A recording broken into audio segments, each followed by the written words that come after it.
Queridos, queria convidá-los a abrir a palavra de Deus no primeiro livro da Bíblia. Qual é o primeiro livro da Bíblia, hein? Isso, Gênesis, o capítulo 4, o versículo 8 apenas. Mas aí você mantém a palavra de Deus aberta, porque eu vou voltar um pouquinho nos versículos anteriores também. Então, Gênesis 4, o versículo 8.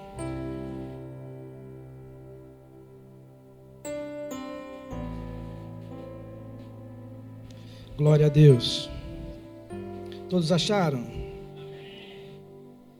Diz assim a palavra de Deus: E falou Caim com seu irmão Abel.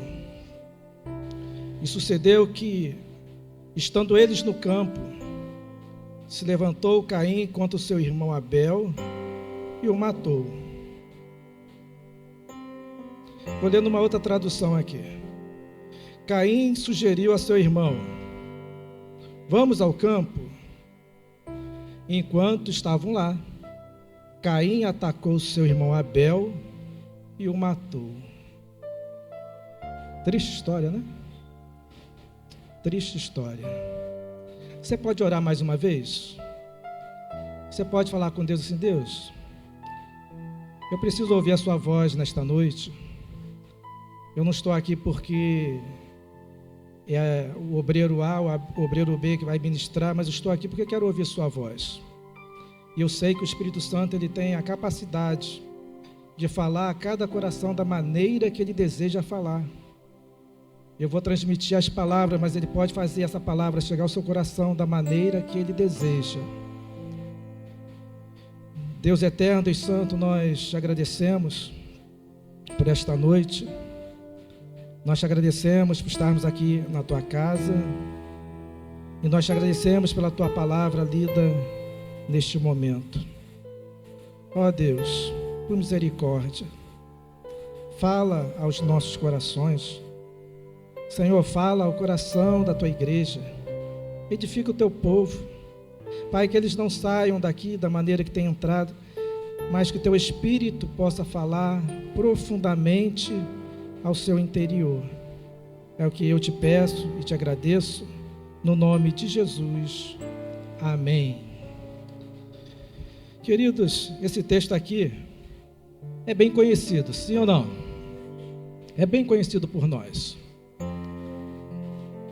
E quando a gente está em nossas casas assistindo nossa televisão, tal, assistindo as reportagens, é comum a gente ver que todos os dias, dia após dia, a gente tem tido tantas notícias ruins, tanta violência, tantas mortes.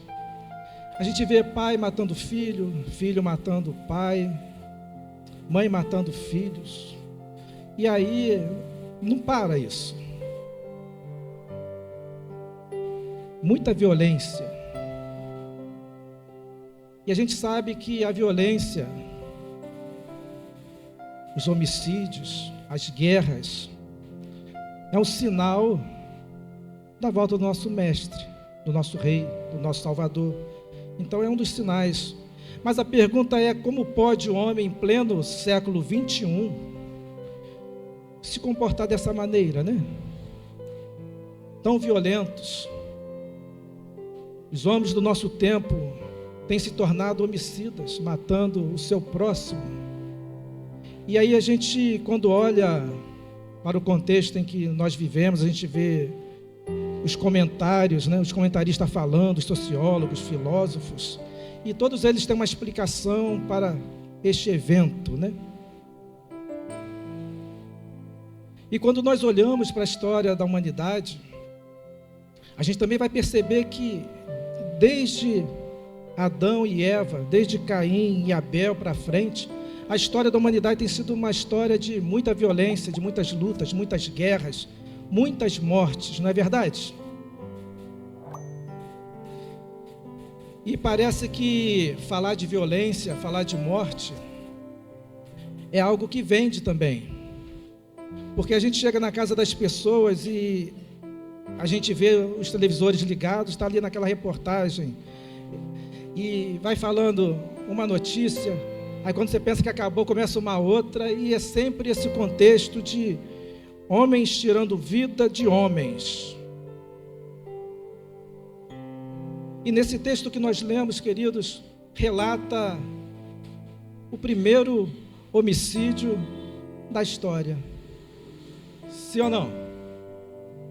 Lá atrás, Deus criou o mundo, Deus criou todas as coisas, Deus criou o homem, a mulher, e aí nasceu Caim e Abel, e começou essa história triste de morte e homicídio. E o interessante é que dessa história não foi apenas um homicídio, foi também um crime que a gente pode chamar de fratricídio, né? Não era ele matando o vizinho, ele não matou o inimigo, mas diz o texto que Caim matou seu próprio irmão. Lá no começo da história da humanidade. E você já se perguntou, irmãos, por quê?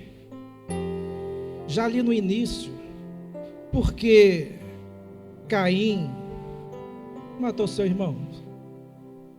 Você já parou para pensar? Você já se fez essa pergunta?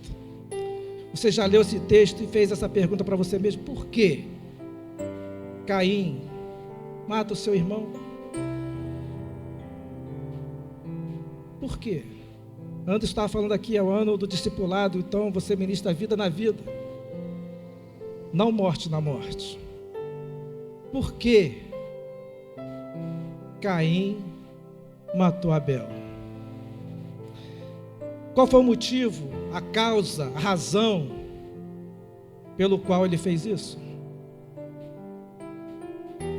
Se você, de repente, estivesse num debate em sala de aulas, de repente você ia estar ali com seus professores, e ele ia fazer uma lista de coisas que poderiam ter levado a um evento como esse. De repente, se Caim tivesse matado Abel hoje, você estaria lá na sua escola e reunido com os outros alunos, reunidos com os professores, reunidos com os doutores, eles iriam apresentar o motivo, a causa pelo qual Caim fez aquilo. Se eu estivesse ali com o JJ na faculdade de Direito, estariam ali os advogados ensinando como defender um homem que comete um homicídio. De repente, se Caim estivesse vivendo em nosso tempo, ele ia chegar para o seu advogado e ia falar assim: doutor, eu matei meu irmão. E de repente o advogado falaria assim: não, vamos mudar isso aí. Disseram que você matou seu irmão. Mas a verdade é que Caim realmente matou Abel. E de repente, se fosse nossos dias, você estaria aqui, a pessoa ia dizer assim: ele fez isso porque ele vivia numa família desajustada. Você já ouviu falar isso? Aí, matou uma barata, irmãos. Em pleno culto.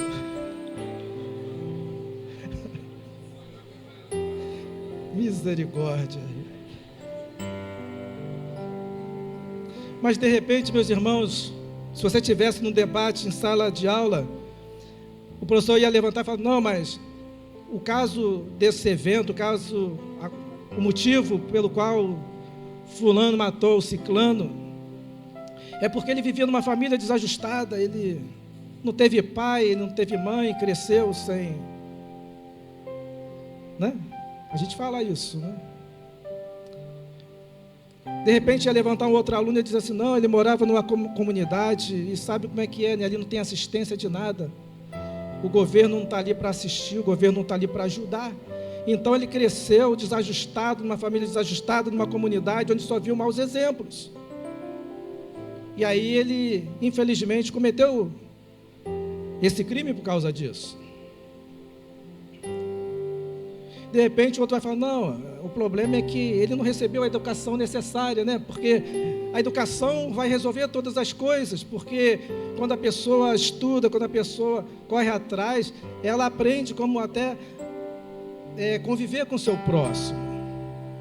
Mas a gente não vê tantas pessoas com instrução, com estudo, tirando a vida do outro.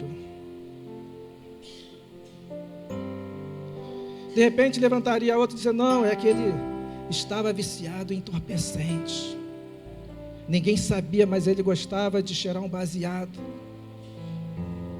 Ele ficava doidão, então, quando ele ficava doido, ele não conseguia se controlar e fez isso. E aí, irmãos, não para. Aí você vai ouvir pessoas dizendo assim, esses sociólogos vão dizer assim, é porque ele fica assistindo esses filmes violentos, filme em que um está matando o outro, e esses filmes violentos vai enchendo a cabeça do garoto, aí daqui a pouco ele está fazendo isso mesmo.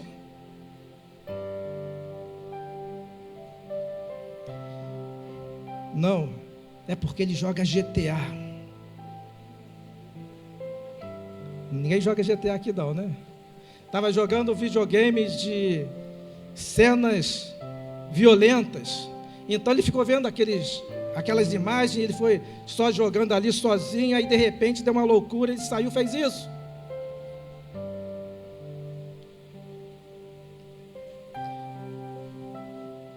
Irmãos, se a gente for listando aqui os motivos, né, para justificar, vou falar só mais um e depois você usa a imaginação para pensar outras maneiras. Mas de repente a pessoa ia dizer assim, não, é porque ele portava uma arma. Se não fosse isso, nada teria acontecido.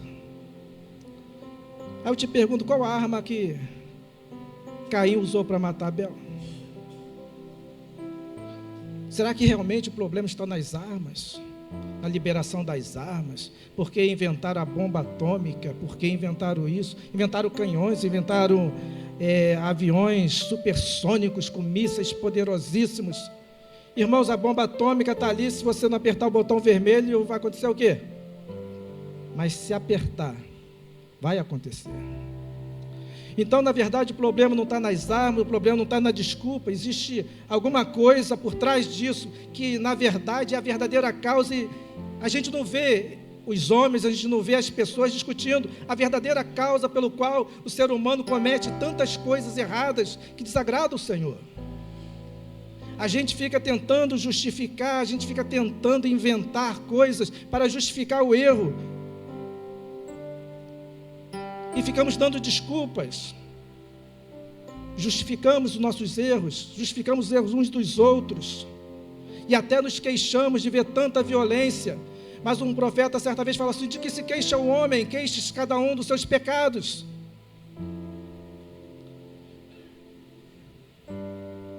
Mas pensa um pouquinho, irmãos, então, no contexto em que essa cena aconteceu. Um pouquinho antes, se a gente voltar aqui no texto, voltando aí no versículo 3, do mesmo capítulo, vai dizer assim: E aconteceu ao cabo de dias, que Caim trouxe do fruto da terra uma oferta ao Senhor. E Abel também trouxe dos primogênitos das suas ovelhas e da sua gordura. E atentou o Senhor para Abel e para a sua oferta. Mas para Caim e para a sua oferta não atentou. E irou-se Caim fortemente, e descaiu-lhe o seu semblante. E o Senhor disse a Caim: Por que tiraste? E por que descaiu o teu semblante? Se bem fizeres, não haverá aceitação para ti. E se não fizeres bem, o pecado jaz à porta, e para ti será o seu desejo, e sobre ele dominarás. Esse é o contexto, irmãos, em que a motivação para que Caim ceifasse a vida de Abel. O contexto é que tudo isso aconteceu no ambiente de culto a Deus. Você parou para pensar nisso? Que o motivo pelo qual Caim matou Abel foi pelo resultado de um culto que eles ofereceram a Deus.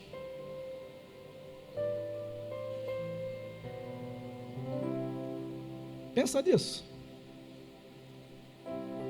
Pelo simples fato de Deus não ter recebido o culto de Caim, Caim ficou irado. O semblante dele decaiu. Ele ficou revoltado. Ele ficou transtornado. E Deus veio até ele e falou: meu filho, se você fizer da maneira correta, se você fizeres o bem, se você agir corretamente, eu também vou receber o seu culto. E Deus estava dando a ele a oportunidade de arrependimento. Deus estava dando a ele a oportunidade para ele consertar as coisas, para ele reparar. E, no entanto, o desfecho foi no versículo 8. Ele fala com seu irmão: puxa, vamos dar uma volta, vamos fazer um passeio. Vamos ali no shopping, vamos ali na praça, vamos dar uma volta. E diz que, quando eles estavam lá, Abel sofreu o golpe e teve a sua vida ceifada. Queridos, a primeira coisa que a gente vê aqui, que é possível a gente estar num ambiente religioso, é possível a gente estar num ambiente de culto em que a gente está servindo ao nosso Deus, e pode ser que no nosso serviço ao Senhor, prestando serviço ao Senhor, você sofra alguns arranhões, você sofre algumas situações. De repente você não mata o irmão fisicamente, mas você mata o irmão no coração.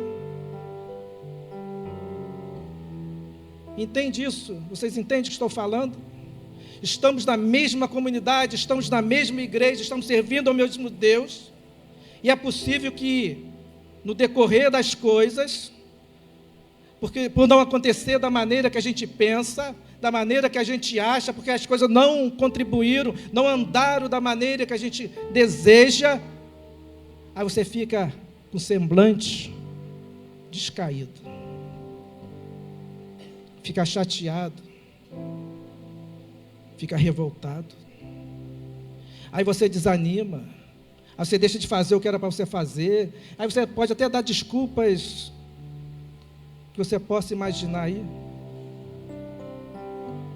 Então, irmãos, a primeira lição que a gente aprende aqui, precisamos servir a Deus com muito cuidado, precisamos servir a Deus com amor genuíno, precisamos servir a Deus com temor no nosso coração, porque sem temor a Deus e sem compaixão, sem o amor que vem do próprio Deus, é possível a gente estar servindo e no meio desse serviço ao Senhor estar maltratando uns aos outros, e isso não é vontade do Senhor. Quando a gente vê pessoas desviadas, a gente vê que muitas dessas pessoas, elas têm desculpas, porque se aborreceu com um, se aborreceu com o outro, aconteceu isso, aconteceu aquilo outro. Irmãos, misericórdia. No ambiente de culto,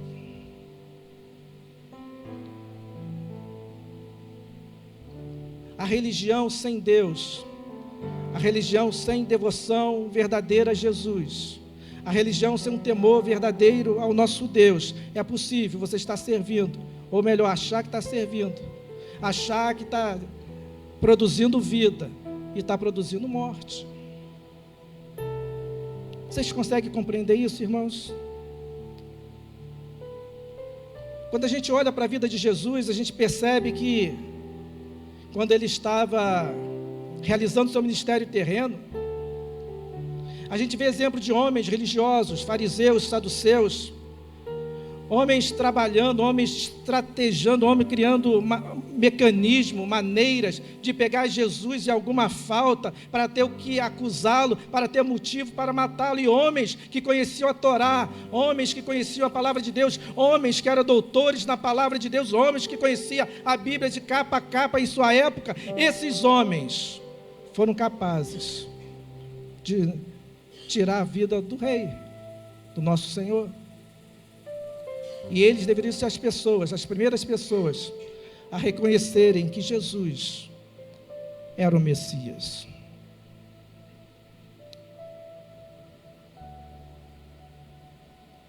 Caim ficou irado, irmãos, porque Deus não aceitou a sua oferta, não aceitou o seu culto. Ele ficou chateado com Deus, mas quem sofreu a consequência foi Abel. Deus não aceitou o culto de Caim, mas por que ele matou Abel? Entende? Você lembra que João, o apóstolo, na sua carta, ele fala assim: se dissermos que temos comunhão com Deus e não temos com o nosso irmão, ainda estamos em trevas. Então, irmão, se você não tiver uma comunhão verdadeira com Deus, se a gente não tiver uma comunhão verdadeira com o Senhor, é impossível você ter uma comunhão verdadeira com o seu irmão, porque a comunhão parte dele. Olha como uma coisa é séria. Então você percebe que pelo fato de Deus ter rejeitado o culto de Caim, por não ter se agradado do culto de Caim, ele ficou irado, ele ficou chateado, ficou aborrecido. Mas Deus falou para ele: faça da maneira correta, haja da maneira correta. E é interessante que quando a gente fala deste culto aqui, fala que Deus atentou primeiro para a pessoa e depois para a sua oferta.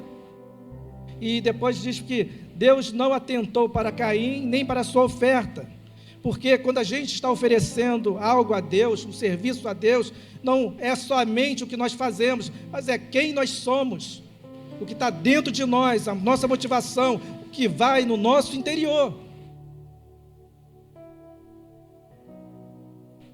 Você pode vir aqui em cima pregar bonito, melhor do que eu, pastor Carlos, qualquer outro, não importa. Mas se a gente não tiver vida, irmãos, se a presença de Deus não estiver em nós, de que adianta? É necessário que tenhamos comunhão plena com Deus. O nosso serviço a Deus, irmãos, deve partir da nossa comunhão com Ele. Não servi-lo para ter comunhão com Ele, entende isso? O que eu faço para Deus, o que eu realizo para o Senhor, parte da minha comunhão com Ele. Deus não está só interessado no que a gente faz, mas está interessado na nossa entrega total, a nossa entrega completa, a nossa entrega pessoal a Ele. Mas será que Caim sabia cultuar a Deus da maneira que Deus desejava ser cultuado? Vocês acham? Sim ou não? Será que Caim ofereceu o culto e Deus não aceitou o culto porque ele não aprendeu a cultuar a Deus da maneira correta, a servir a Deus da maneira correta?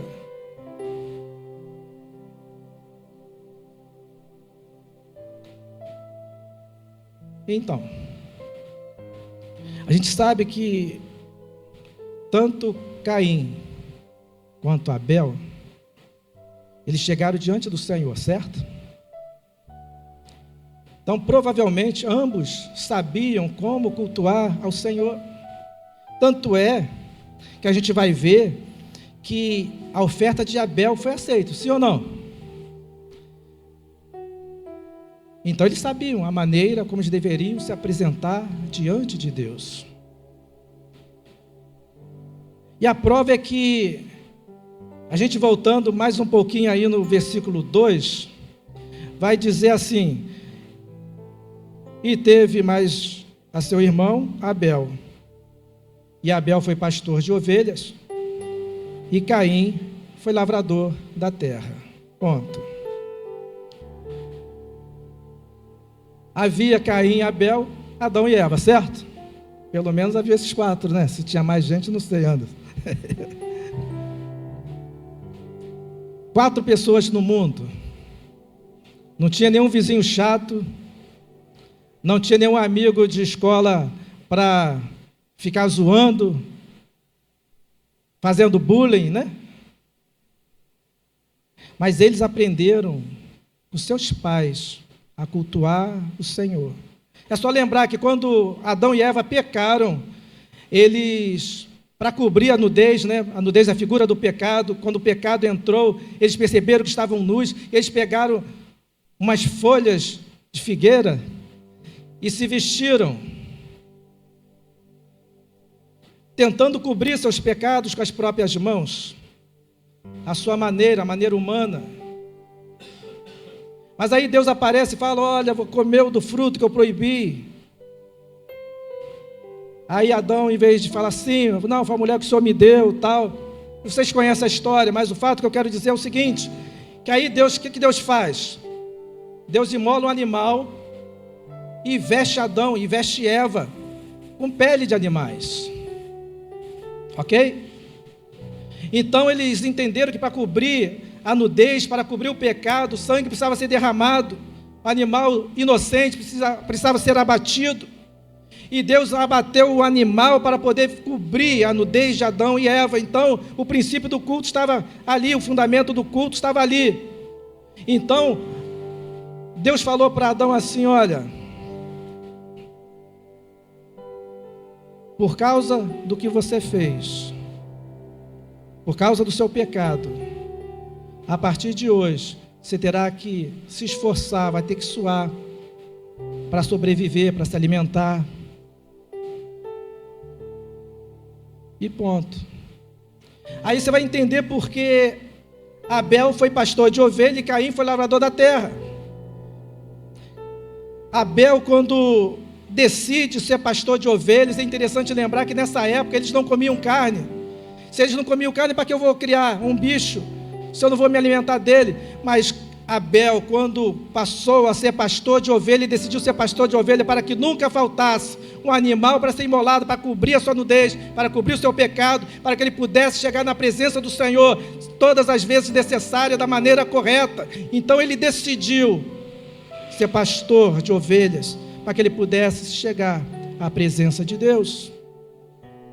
Só que Caim, queridos, ficou preocupado com a sua sobrevivência. Então ele falou: olha, vou ter que trabalhar, vou ter que cultivar, vou ter que suar para produzir meu alimento. Ele ficou pensando na sobrevivência dele. Tem que ter comida, tem que ter como eu sobreviver. Então isso acontece conosco.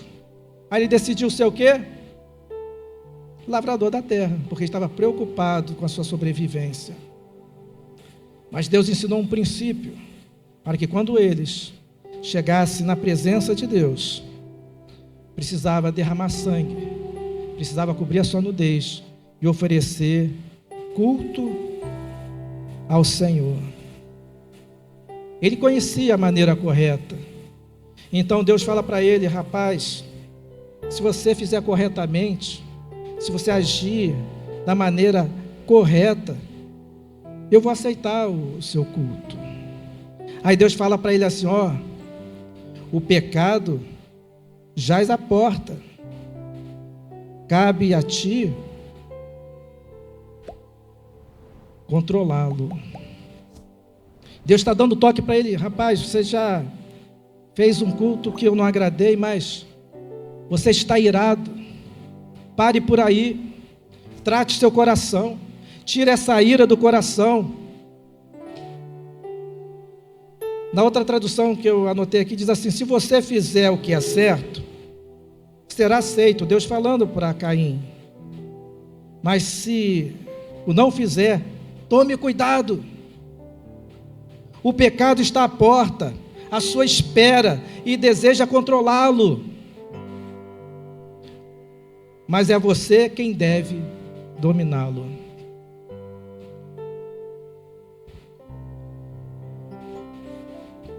Então, queridos, eu quero dizer para você que a verdadeira causa pelo qual Caim matou Abel foi o pecado.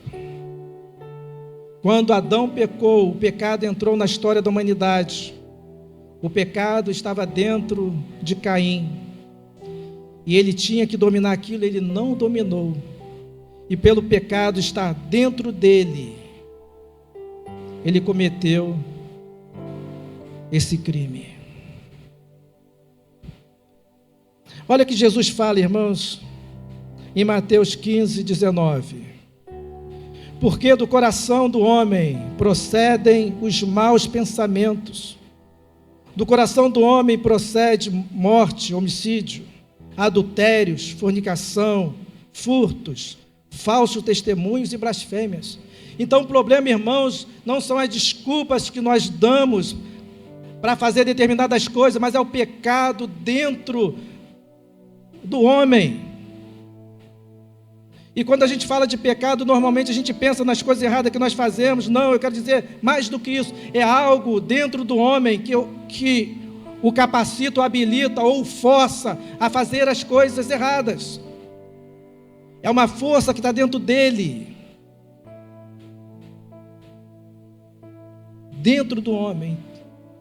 Então, na verdade, não é o que ele faz, mas a questão do que ele é uma questão de natureza. Por isso, o apóstolo Paulo vai dizer assim: todos pecaram e destruídos estão da glória de Deus. Por quê? Porque todos nós herdamos de Adão essa natureza maligna, que nada mais é do que a semente do mal, a semente do maligno, que quando a serpente enganou Eva e a serpente tipifica Satanás, ele inoculou no homem o veneno chamado pecado. E por isso Paulo falou: todos que nasceram, todos pecaram. Não há um justo sequer. Essa é a verdadeira razão, irmãos, pelo qual a gente vê tantas mortes acontecendo. Essa é a razão porque a gente vê tantas coisas ruins acontecendo na história da humanidade, porque o pecado tem dominado o ser humano. E se o homem não interromper isto, a sentença virá.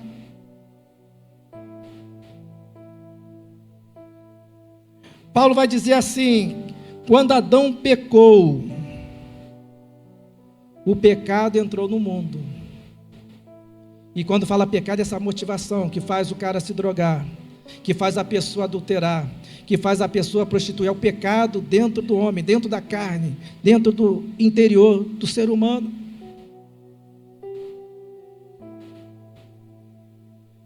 O pecado entrou no mundo. E com ele a morte, que se estendeu a todos, porque todos pecaram. Então, quando a gente vê a história da humanidade, uma história de morte, é porque a morte é o salário do pecado. Mas, irmãos, graças a Deus que a história não para aqui. Porque quando Jesus esteve neste mundo, quando ele veio para desfazer as obras de Satanás, sim ou não?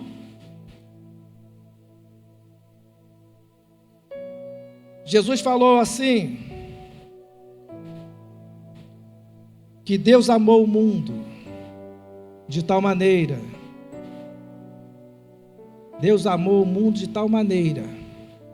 para que todos que nele crê não morram, não pereça, mas tenha vida eterna.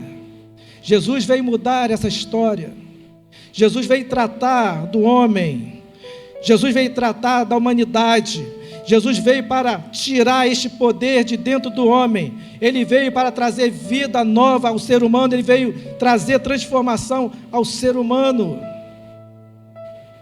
Ele veio desfazer as obras do nosso adversário. Ele veio trazer vida e não morte. E a palavra vai dizer que ele veio trazer vida, e vida com abundância, vida plena. E não é a vida biológica, não é uma vida psicológica, mas a vida de Deus, Zoe, vida do próprio Deus em nós, que nos habilita, que nos capacita a viver uma maneira digna, uma maneira que agrade o Senhor, uma maneira que honra o Senhor. E você não pode fazer isso de você mesmo. Jesus não veio nos reformar. Jesus não veio fazer remendos novos em roupas velhas. Mas Jesus veio para nos dar uma nova vida, e Ele vai dizer: todos aqueles que o receberam, deu-lhes o direito, deu-lhes o poder de se tornarem filhos de Deus, ou seja, aqueles que não nasceram da água, mas nasceram do Espírito, que não nasceram da carne, nem da vontade do varão, mas nasceu do Espírito de Deus. A Bíblia chama isso de novo nascimento. Só é possível a gente vencer o pecado, só é possível a gente vencer o pecado que domina o homem, a partir do momento que você recebe Jesus como Senhor e Salvador da sua vida. Ele veio para desfazer a obra do mal. Aí em Romanos continua dizendo assim: por causa da desobediência a Deus de uma só pessoa, por causa de Adão, muitos se tornaram pecadores. Mas por causa da obediência de uma só pessoa, Jesus Cristo, muitos serão declarados justos. Deus, olhando para a humanidade, Ele percebe que ela é incapaz de salvar a si mesma. Deus, olhando para a humanidade, Ele percebe que não adianta com seus próprios esforços, o homem com seus próprios esforços se libertar do pecado. Não tem como, porque é uma questão de natureza. O que Ele propõe para mim e para você é dar a nós uma vida nova, uma vida que vem dEle, e essa vida que vai te habilitar a viver uma vida que agrade a Ele. Jesus veio para nos purificar, irmãos, de todo o pecado. E João vai dizer assim: mas se vivemos na luz, como Deus está na luz, temos comunhão uns com os outros, e o sangue de Jesus, seu Filho, nos purifica de todo o pecado. Somente o sangue de Jesus tem poder para nos purificar, nos limpar completamente de todo o pecado. Irmãos, não existe outro caminho, a religião não pode fazer isso, somente Jesus é o único mediador, o único medianeiro entre Deus e os homens. Não há outro caminho, não há outra religião. Jesus falou: eu sou o caminho, eu sou a verdade, eu sou a vida, ninguém vem ao Pai a não ser por mim. E Ele diz: ninguém vem, Ele não diz ninguém vai, porque para chegar a Deus precisa passar por Ele. Ele é o caminho. Somente Ele é o caminho. Ele mesmo, irmãos, é o sacrifício para o perdão dos nossos pecados. E não apenas nossos, mas dos pecados de todo o mundo. Então a solução, queridos, não está no homem. A solução não está na política. A solução não está na ciência. A solução não está na religião, a solução está em Cristo. Ele é o único que pode transformar a humanidade. Ele é o único que pode libertar a humanidade do pecado que destrói a natureza humana. E o homem só terá felicidade plena, vida completa, vida abundante, quando ele tiver um encontro com Jesus. Não tem outro caminho. Ele é a esperança, Ele é o único que pode te ajudar. É necessário vir a Cristo, é necessário se aproximar dEle, crendo que Ele é o Filho de Deus e que Ele ressuscitou dentre os mortos. Ele está vivo para te dar vida. Ele venceu a morte, Ele é a ressurreição e a vida. Não há esperança em outro Deus, somente Ele é o único e verdadeiro Deus. E nesta noite, Ele está aqui. A vida dEle, a vida abundante dEle está aqui. Não existe outro caminho. Somente Jesus pode mudar a história da humanidade. Somente Jesus pode mudar a sua história. Somente Jesus pode transformar a sua vida. Somente Jesus é o único caminho que nos leva a Deus. Quando você estiver lendo a sua Bíblia, entenda: a Bíblia foi escrita para apresentar o problema do homem sem reservas, que é o pecado, e apresentar a solução para o pecado, que é um homem chamado Jesus Cristo, o Senhor dos senhores, o Rei dos reis, o soberano, o Cordeiro de Deus, aquele que morreu, ressuscitou, está vivo e voltará para buscar a sua igreja. Que o Espírito Santo, meus irmãos, continue falando aos nossos corações. Entregue-se totalmente ao Senhor Jesus. Deixa Ele governar a sua vida. Deixa Ele te preencher totalmente. Porque a vida eterna, a vida de Deus, está nele. Quem tem um filho, tem a vida. Quem não tem um filho, não tem a vida, irmãos. Só tem vida em Cristo. E para receber a vida, você precisa conhecê-lo verdadeiramente, pessoalmente, intimamente, experimentalmente. Fazendo assim, você viverá uma vida abundante na presença dele. E ele está aqui nesta noite e deseja trabalhar em sua vida, transformá-lo completamente. O Espírito Santo continue falando aos nossos corações.